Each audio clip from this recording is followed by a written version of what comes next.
Hi listeners. Welcome back to Kokotjan channel.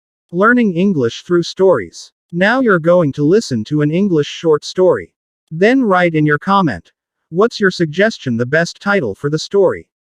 Let's start listening now. 78. While Mr. Green was waiting for a bus one morning, a car passed him, going very rapidly. Mr. Green just had time to think, that fellow's certain to have an accident if, before that was exactly what happened. The car hit the side of a bus violently as it was passing, and there was a terrible noise and quite a lot of damage. Mr. Green hurried to see whether anyone had been hurt, but everyone was all right. However, the bus driver asked him to be a witness at the trial, and Mr. Green agreed.